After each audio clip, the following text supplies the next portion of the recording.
Sabi ng makapangyarihang Diyos, ang Diyos mismo ay ang buhay at ang katotohanan, at sabay umiiral ang kanyang buhay at katotohanan. Silang walang kakayahang makamtan ang katotohanan ay di makakamtan ng buhay. Kung wala ang patnubay, tulong, at pagtustos ng katotohanan, ang makakamtan mo lang ay ang mga titik, mga doktrina at bukod dyan, kamatayan. Ang buhay ng Diyos ay laging naririyan, at ang kanyang katotohanan at buhay ay umiiral ng sabay. Kung di mo mahanap saan galing ang katotohanan, di mo makakamtan ng panustos ng buhay. Kung di mo makakamtan ng panustos ng buhay, tiyak na di ka magkakaroon ng katotohanan. At bukod sa mga pagkaintindi at imahinasyon, ang iyong katawan ay magiging laman lamang. Ang iyong umaalingasaw na laman. Alamin mo na ang mga salita ng mga aklat ay hindi itinuturing na buhay. Ang mga talaan ng kasaysayan ay hindi maaaring sambahin bilang katotohanan. At ang doktrina ng nakalipas ay hindi paglalarawan sa sinambit ng Diyos sa kasalukuyan. Ang ipinapahayag lamang ng Diyos kapag siya'y pumaparito at namumuhay sa piling ng mga tao, ang siyang katotohanan, ang buhay at ang kalooban ng Diyos, at ang kanyang kasalukuyang paraan ng paggawa. Amen. Noon sa literal na kahulugan lang ng Biblia ako nakatuon. Akala ko kinakatawan nito ang Panginoon, at ito lang ang tanging paraan para magtamo ng buhay. Ipinakita sa akin ang salita ng Diyos na iyon ay mga pagkaunawa ko lang. Ang Diyos lamang ang katotohanan at pinagmula ng buhay ng tao. Ang Biblia ay talaan lang ng gawain ng Diyos at di makakapalit sa kanyang gawain at salita ngayon. Kung susunod lang tayo sa Biblia bilang mananampalataya, pero di susunod sa mga yapak niya o tatanggapin ang kanyang gawain sa mga huling araw, maniniwala tayo ngunit hindi matatamo ang katotohanan. Isang araw sa tag-init noong 2017, isang katrabaho ang mariing nagsabi sa akin ito. Baka nakikipag-ugnayan ng nanay mo sa kidlat ng silanganan, mag-iingat ka. Ang pamamaraan daw nila ay lumalagpas sa Biblia. Yun ang narinig ko. Hindi ko ito mapaniwalaan. Diakonesa ang aking ina at matibay na naniniwala sa Biblia. Paano siya nakipag-ugnayan sa kidlat ng silanganan? Balisa akong nagmadaling umuwi para malaman ko mismo ang totoo. Pagdating ko, ang sabi ng nanay ko, nagbalik na ang Panginoong Hesus at nagpapahayag ng maraming salita at gumagawa ng paghatol simula sa bahay ng Diyos. Alamin ko raw ang gawain ng Diyos sa mga huling araw. Ang sinagot ko, sinasabi ng pastor na kinasihan ng Diyos ang Biblia. Lahat ng nasa Biblia ay salita ng Diyos. Dapat may paniniwala sa Biblia o hindi ito pananampalataya sa Panginoon. Ang paraan ng kidlat ng silanganan ay lihis sa pamamaraan ng Panginoon. Huwag na kayong makipag-ugnayan. Pero mahinahong sumagot ang aking ina. Sumasama ako sa mga pagtitipon ng iglesia ng makapangyarihang Diyos. May nalaman ako mga katotohanan. Maraming malabo sa pananampalataya ko noon ang malinaw na ngayon. Ang pagbabahagi nila ay may gabay at kaliwanagan ng banal na espiritu. Hindi binabanggit ng pastor ang mga yun.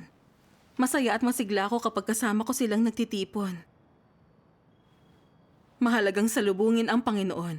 Basahin mo ang salita ng makapangyarihang Diyos at pakinggan ang pagbabahagi ng mga kapatid. Nang makita ko na hindi na siya papipigil, hindi na ako nagsalita. Pumasok ako sa aking silid at pinag-isipan ang sinabi niya. Tama naman siya. Hinuhusgahan ko na ang kidlat ng silanganan nang hindi mo na sila pinakikinggan. Hindi makatwiran yon. Pero naisip ko pagkatapos, laging sinasabi ng pastor, kinasihan ng Diyos ang lahat ng nasa Biblia. Yun ang pundasyon ng pananampalataya. Tama rin naman yun. Litong-lito ako at hindi ko alam kung sino ang pakikinggan ko. Nagdasal ako sa Panginoon at hiniling sa Kanya na gabayan ako para malaman ang tama at mali. Inulit ni nanay na dapat kong suriin ang gawain ng makapangyarihang Diyos. Kung palalampasin ko raw ang pagkakataong salubungin ng Panginoon, baka magsisi ako sa huli. Tama. Naisip ko, pumunta na lang kaya ako tingnan ang itinuturo nila. Para malaman ko kung ang makapangyarihang Diyos ba ay talagang ang nagbalik na Panginoong Hesus. Pumayag na akong makinig sa kanilang ibinabahagi.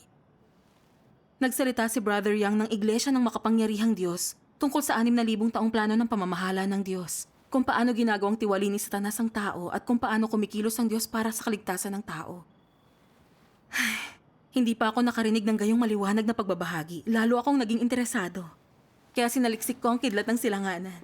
Ay, salamat sa Diyos. Tinanong ko si Brother Yang sa isang pagtitipon.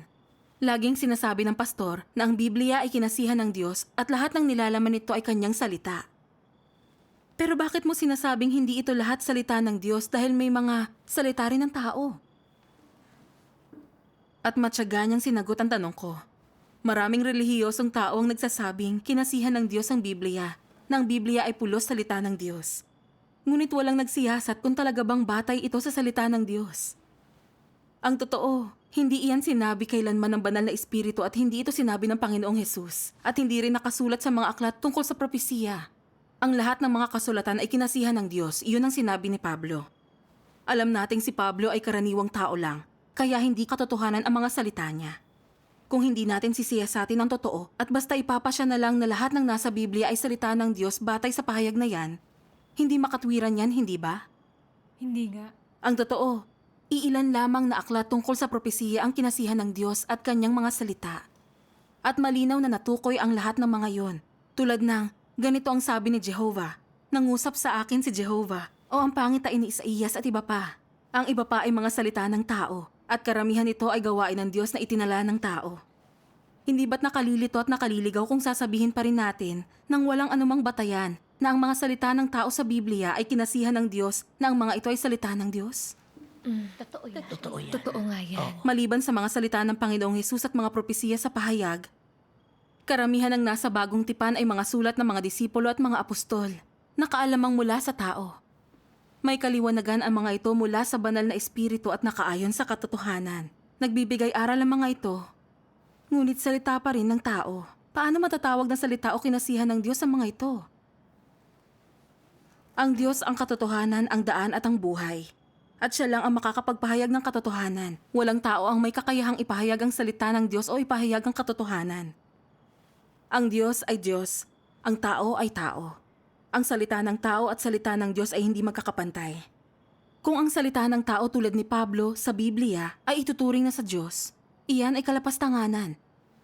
Tama. Tama. Oo nga. Ang ideya na ang Biblia ay kinasihan ng Diyos at na ang Biblia ay salita lahat ng Diyos ay interpretasyon lang ng tao at hindi batay sa mga katotohanan. Sang-ayon ako kay Brother Yang at sa kanyang ibinahagi. May mga salita talaga ng tao sa Biblia, hindi lang mga salita ng Diyos. Pero hindi ko ito lubusang matanggap kaagad. Naisip ko, naniniwala ang buong mundo ng relihiyon na kinasihan ng Diyos ang buong Biblia. Maari kayang nagkamali ang lahat?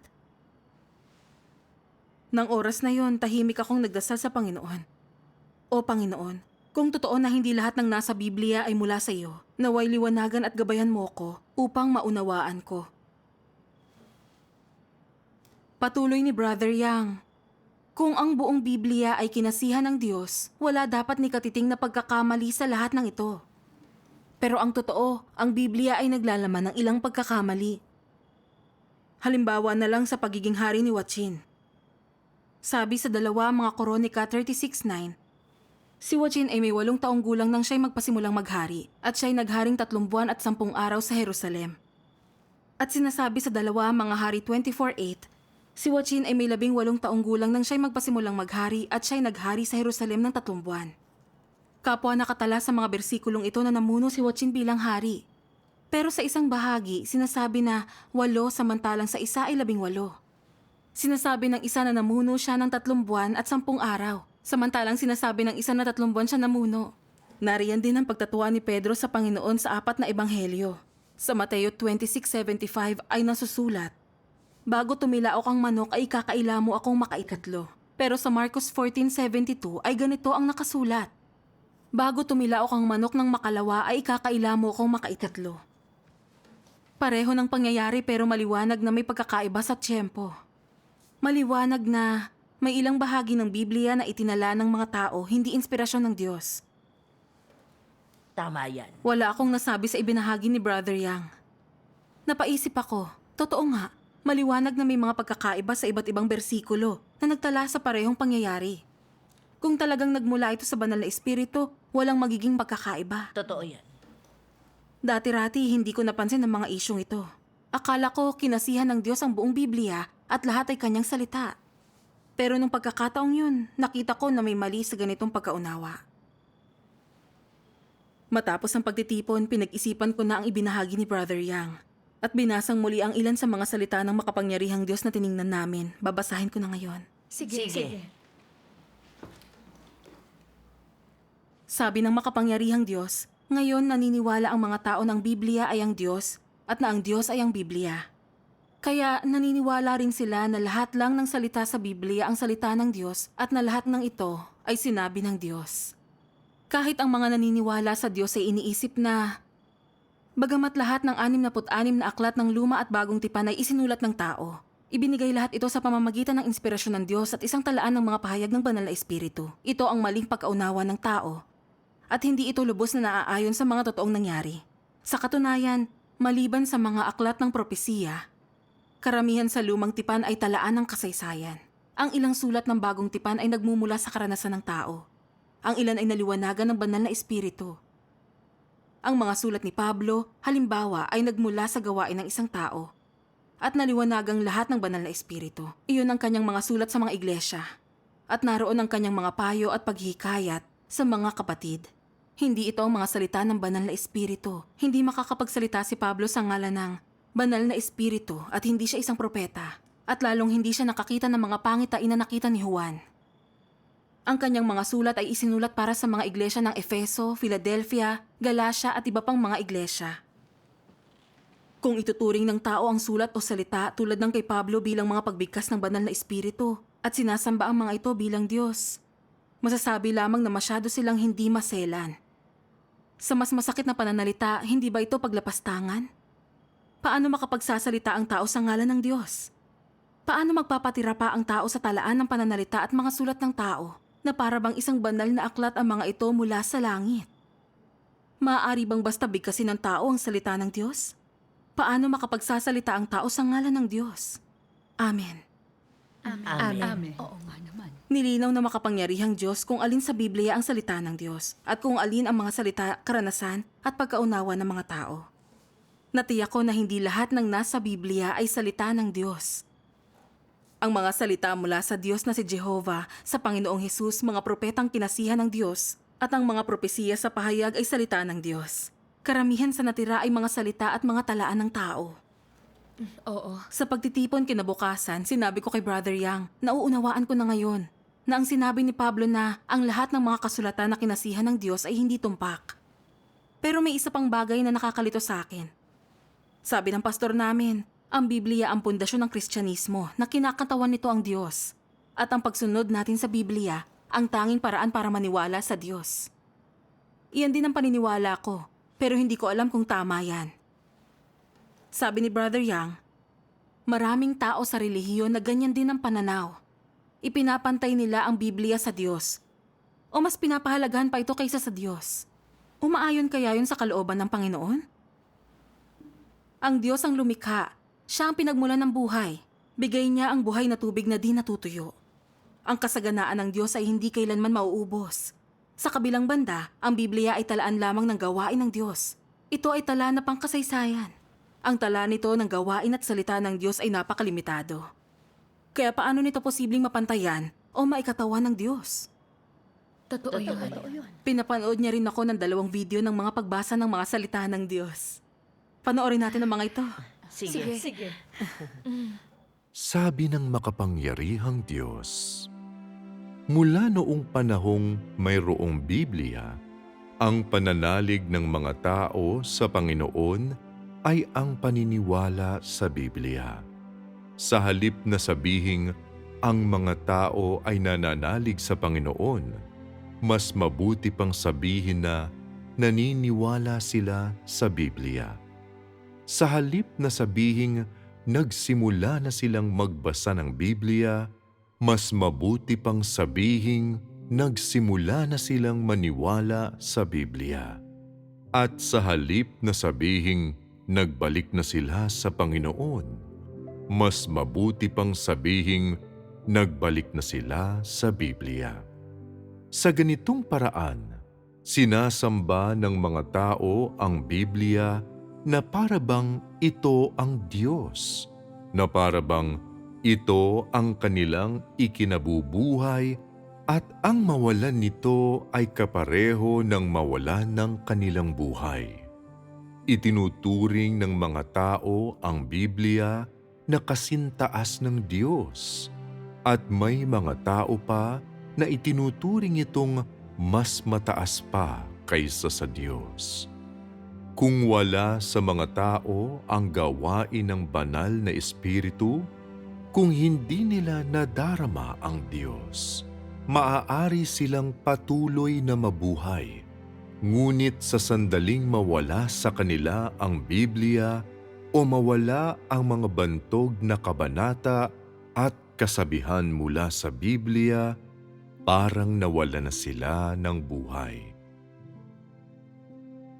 Sila ay naniniwala sa aking pag-iral, ngunit sa loob lamang ng nasasaklawan ng Biblia. Para sa kanila, ako ay katulad ng Biblia. Kung wala ang Biblia, wala rin ako. At kung ako'y wala, wala ring Biblia. Hindi nila binibigyang pansin ang aking pag-iral o mga pagkilos. Sa halip ay naglalaan ng sobra at natatanging pansin sa bawat isang salita ng kasulatan. At marami pa nga sa kanila ay naniniwala na hindi ko dapat gawin ang anumang bagay na nais kong gawin, maliban na lamang kung ito ay inihula ng kasulatan. Naglalakip sila ng labis na pagpapahalaga sa kasulatan. Maaaring sabihin na nakikita nila ang mga salita at pahayag bilang lubhang mahalaga, hanggang sa ginagamit nila ang mga talata mula sa Biblia upang sukatin ang bawat salitang aking sinasabi at upang husgahan ako. Ang kanilang hinahanap ay hindi ang paraan ng pagiging kaayon sa akin o ang paraan ng pagiging kaayon sa katotohanan, ngunit ang paraan ng pagiging kaayon sa mga salita ng Biblia. At naniniwala sila na ang anumang hindi alinsunod sa Biblia nang walang pagtatangi ay hindi ko gawa. Hindi ba ang gayong mga tao ay mga masunuring inapo na mga Fariseo? Ginamit ng mga Hudyong Fariseo ang mga batas ni Moises upang husgahan si Jesus. Hindi nila hinahanap na maging kaayon kay Jesus noong panahong iyon. Subalit masikap nilang sinunod ang mga batas ng lubusan hanggang sa sukdulang ipinako nila sa krus ang inosenteng si Jesus. Pinagbintangan siyang hindi sumusunod sa batas ng lumang tipan at hindi siya ang Mesiyas. Ano ang kanilang kakanyahan? Hindi ba't dahil hindi nila hinanap ang paraan ng pagiging kaayon sa katotohanan?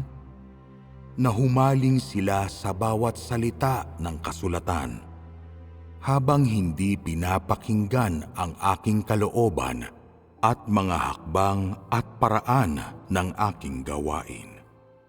Hindi sila ang mga taong naghangad ng katotohanan, ngunit mga taong mahigpit na sumunod sa mga salita ng kasulatan. Hindi sila ang mga taong naniwala sa Diyos, ngunit mga taong naniwala sa Biblia.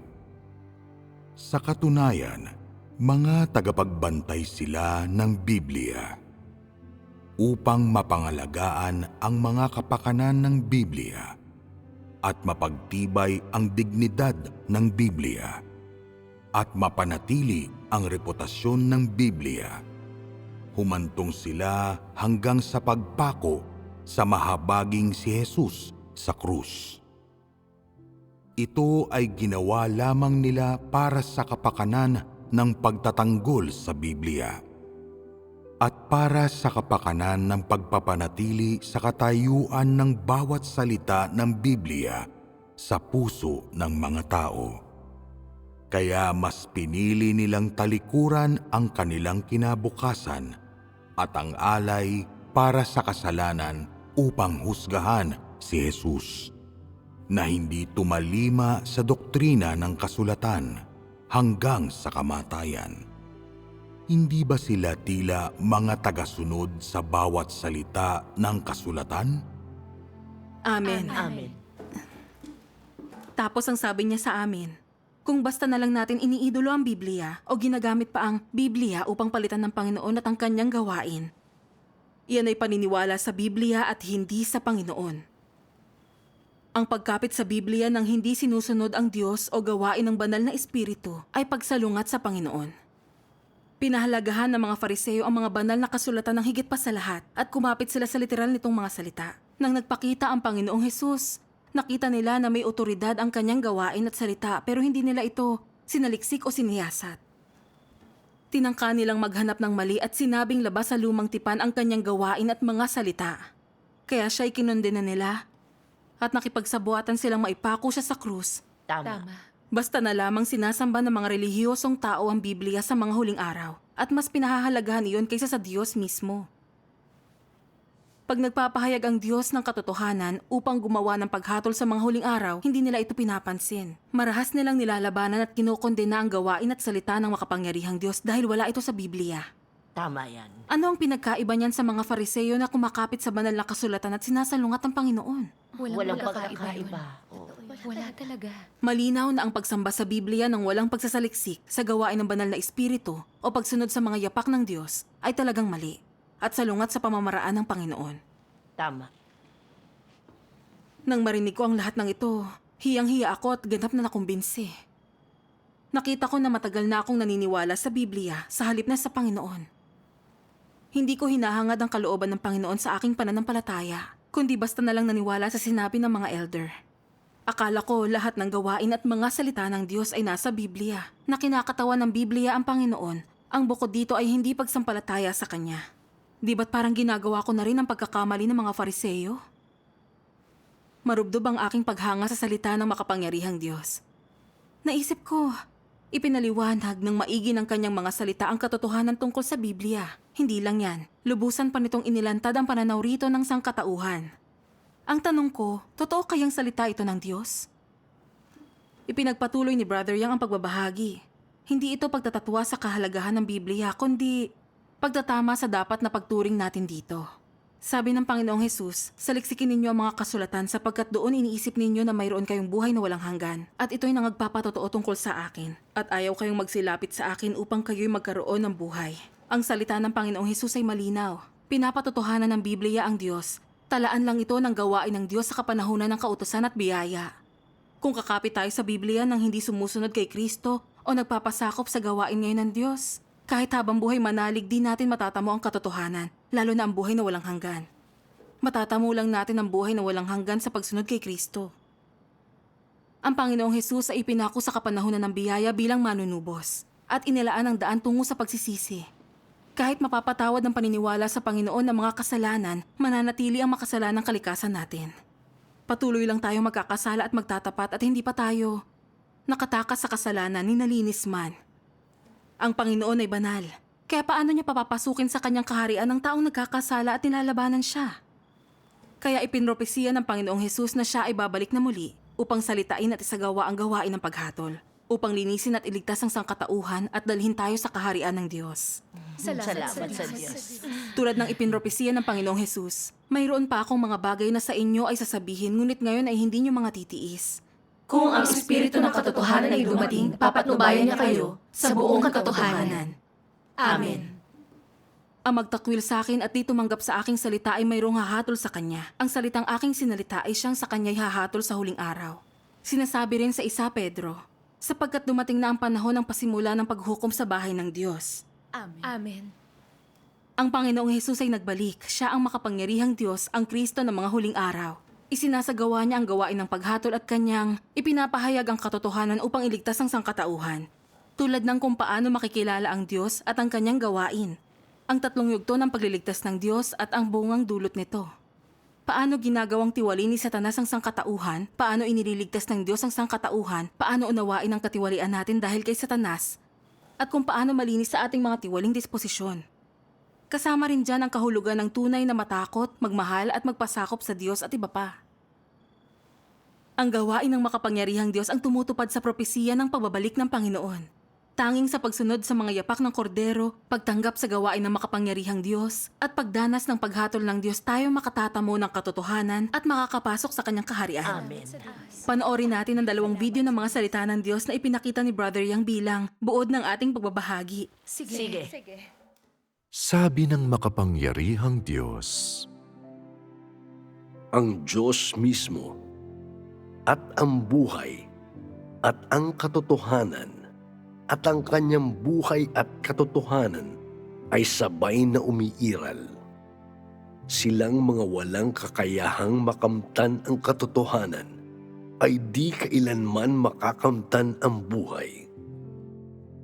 Kung wala ang patnubay, tulong at pagtustos ng katotohanan, ang makakamtan mo lang ay mga salita, mga doktrina, at bukod dyan, kamatayan. Ang buhay ng Diyos ay laging naririyan at ang kanyang katotohanan at buhay ay umiiral ng sabay.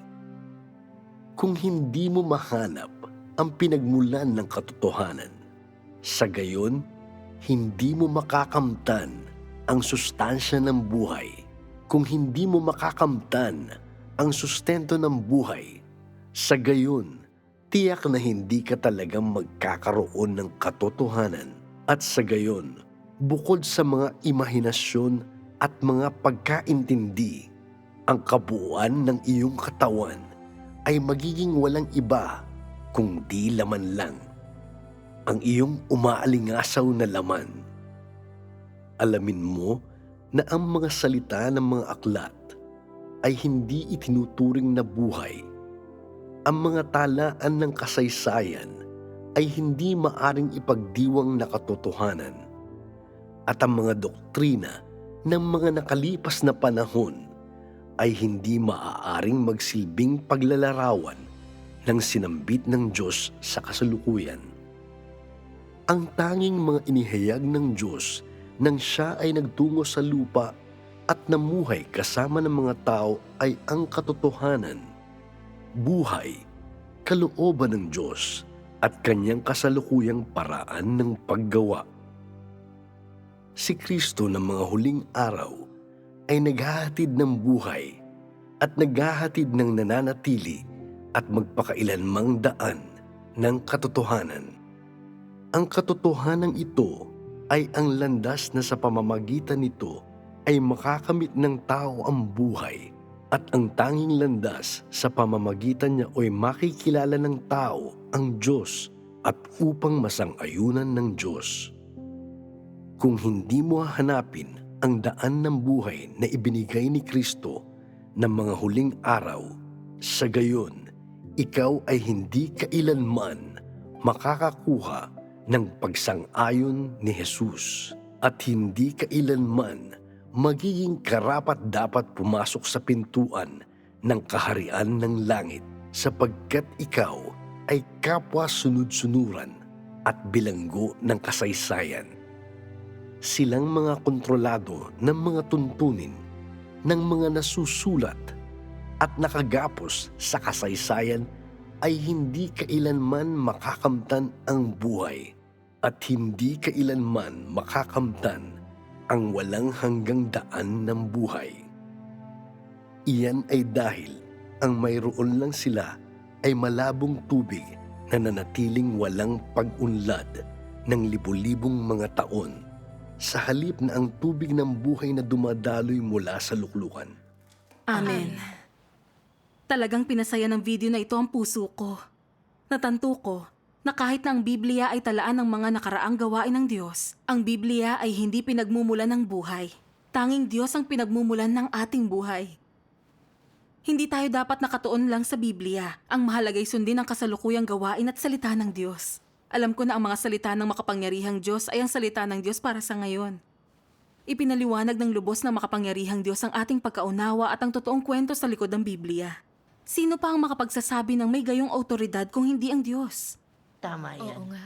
Pagkalipas ng ilang araw, sinamantala ko ang anumang pagkakataon na ibahagi ang mga salita ng makapangyarihang Diyos sa mga kapatid.